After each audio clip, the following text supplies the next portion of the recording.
first vlog, hopefully in a series of many. I am Alani, and I've always told myself that I would start a YouTube channel at some point, and it would always be for vlogs. There are things that I want to say, I want to share my thoughts, and I do want to see comments about, people interacting about topics that I'm talking about, maybe share their experiences as well. So I'm gonna let this be raw, but it might be slightly edited. See if I can wrap my head around that again. It's been a while since I had to edit audio and clips into a video. Okay. I feel like this is a reintroduction of myself into the world in a way. Especially since this is 2 years post 2020, where everyone, whether they liked it or not, had the curtains closed on their lives in a lot of different ways.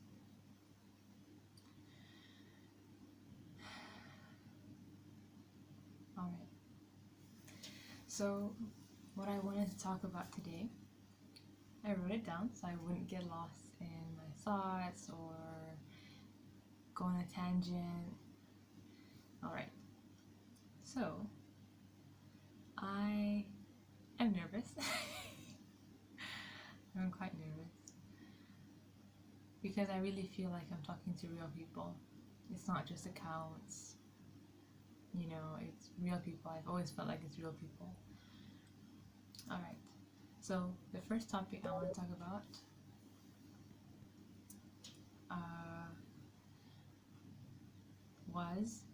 is that I am learning to fall in love with my body again.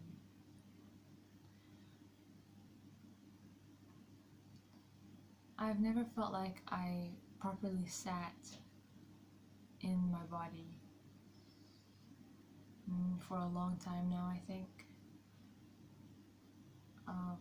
When you have an idea of what your body should look like, and then every time you look in the reflection, it's a different shape than what you thought it was at that angle. And it's a very critical way of looking at something. It's always never measuring up.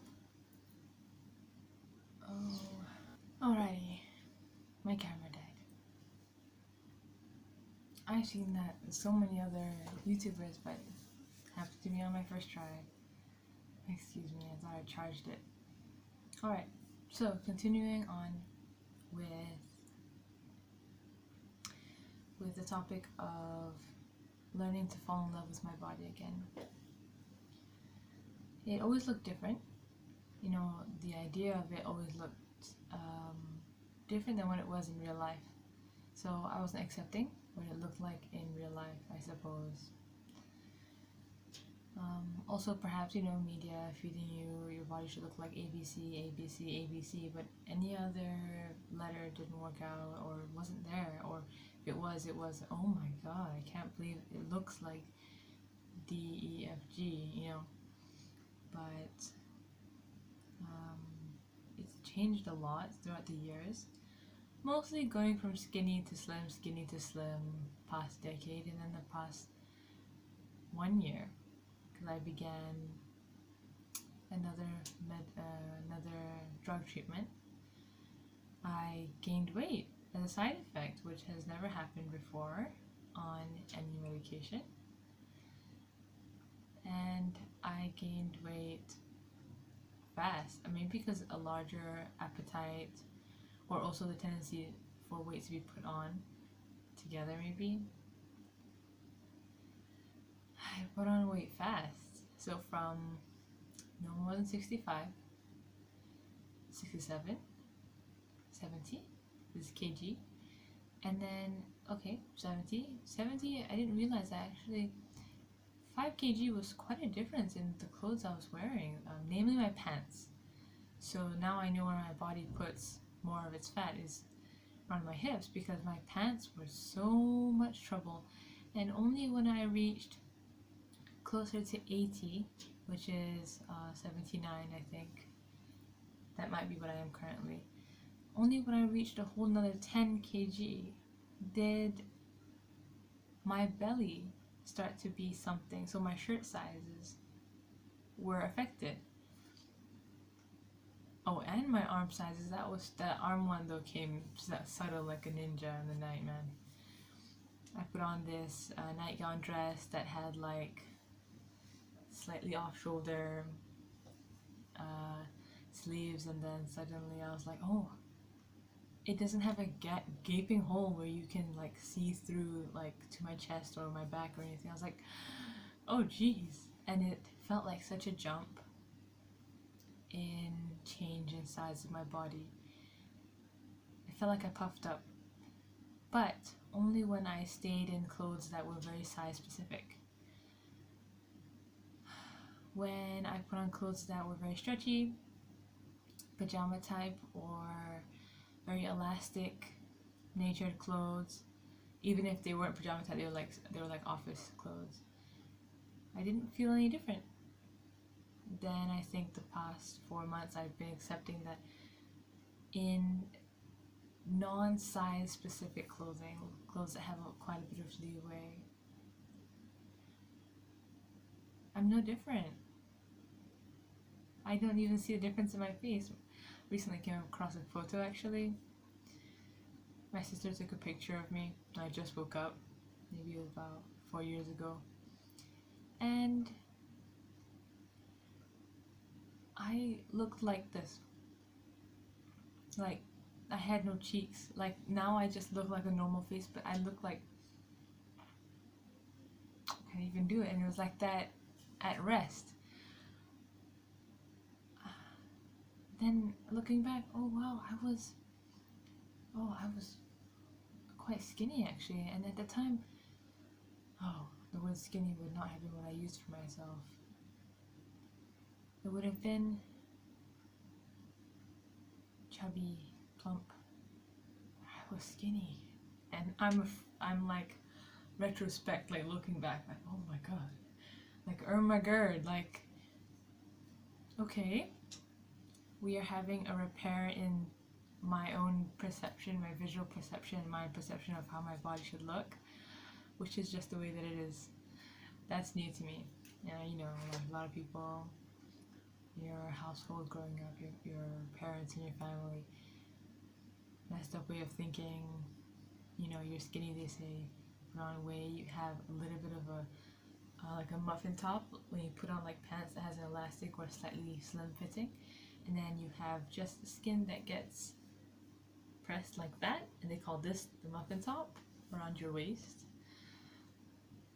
That's distorted thinking. And having recently started reading CBT books, which is cognitive behavior therapy,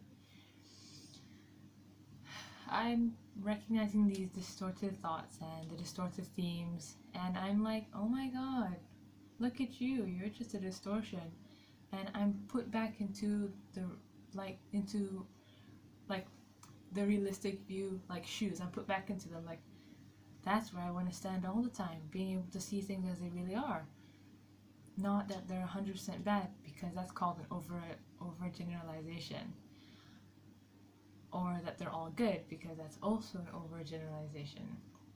It will cause you to feel disappointment or helpless when you come across the part where that is slightly bad, that is slightly good. So that's exciting. I want to talk about CBT when I understand from it more later. I'm sighing a lot. The first time I started jogging a few years ago, 2 years ago, I walked myself to the nearby park, Lake Park, small one, those one track, and I did a lap of jogging with the totally wrong form, by the way. So glad I fixed it. I kept sighing. I just kept on sighing, like right now, genuine sighs.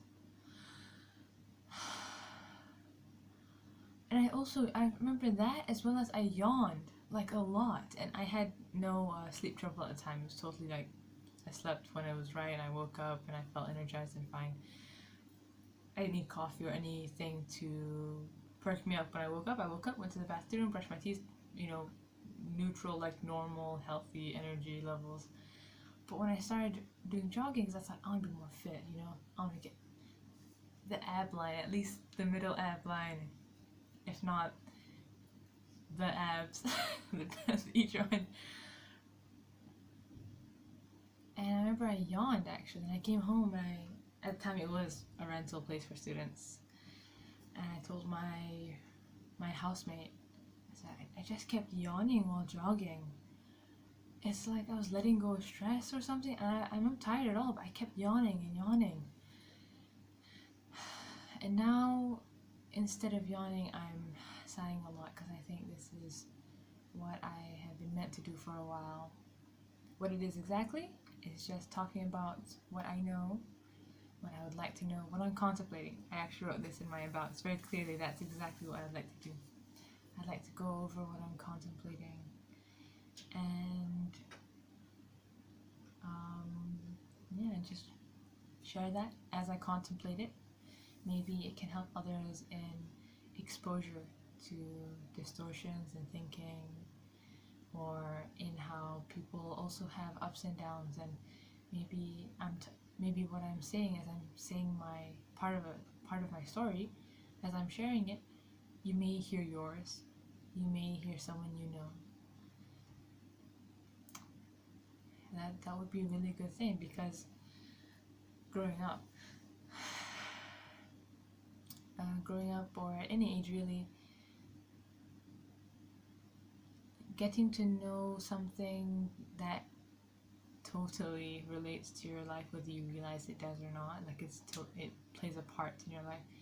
Understanding it truly really helps with your quality of life. You really could be anywhere, and your quality of life would be so much better if your mind can understand, if your perception can be real. Then usually it brings you to a better place as well, because you realize that staying in an environment that's subpar or even way lower than subpar is like not cleaning what do you call it, a fish tank, and the poor fishies get sick, causes more problems.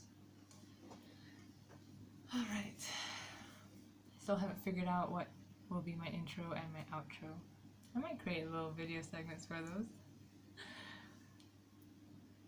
And so I hope that through, you know, truly sitting and standing in the shoes of realistic perception of myself physically, that I'll be able to have no criticism for my body, but instead just an honest, open, blatant, correct, realistic perception of that's what it is, and how to describe it, and it would just be that's it. There's no emotional ups and downs to it, except unless I worked on my body or I got sick, then yeah, it makes you feel different ways. Well, I think I want to wrap it up now. Hoping for a 10-minute video. Maybe I digress, I'm not too sure.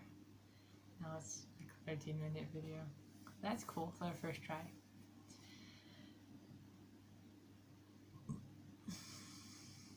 Alright, it's nighttime here, so good night.